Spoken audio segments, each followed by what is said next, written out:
আপনাদেরকে প্রশ্ন করতে পারে, সেটা কি যে মৌলানা আপনি যে বললেন এর দলিল নাই, তাহলে আপনি যে বললেন বিদআত এর দলিল নাই, তাহলে দলিল নাই এর দলিল দেন, দলিল নাই এর দেন, আপনি যে বিদআত বললেন এর দলিলটা দেন। বন্ধুমার ভাইরা মনোযোগ দেবেন, সুন্দরভাবে এখানে তাকে বোঝানোর চেষ্টা করবেন, বোঝানোর চেষ্টা করবেন।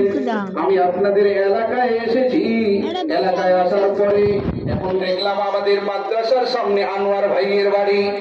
আনোয়ার ভাইয়ের বাড়ির ব্যাপারে আমাকে জিজ্ঞাসা করা হলো, আশফাকুর রহমান এই বাড়িটা কার?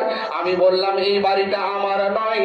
এখন আপনি যদি প্রশ্ন করে দেন যে আপনি যে বললেন এই বাড়িটা আপনার নয়, এর দলিল দেন। এর দলিল দেওয়া যাবে? এর দলিল পাওয়া যাবে? এর দলিল পাওয়া যাবে না। কিন্তু আনোয়ার ভাইকে বলেন এটা যে আপনার বাড়ি, এটা যে আপনার বাড়ি, কাগজপত্রগুলো নিয়ে আসেন, কাগজপত্রগুলো দেখিয়ে দেন।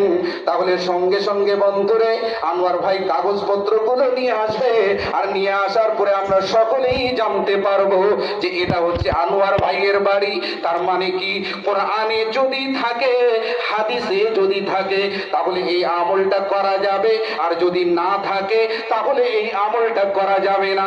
এখন এর বিরুদ্ধে যদি আপনি দলিল চান, না এর দলিল কি একটু বলে দেন, তাহলে আমি বলবো নিম্ন পরিমাণের ইসলামী শিক্ষা আপনার মধ্যে নেই। বোকা প্রশ্ন, বুঝে না তাই এই ধরনের প্রশ্ন করেছে। তাহলে এই উত্তর দেওয়ার চেষ্টা করবেন। এবার বিদআত সম্পর্কে আরেকটু কিছু বলে দেই, সেটা কি, বিদআত করলে কি হবে।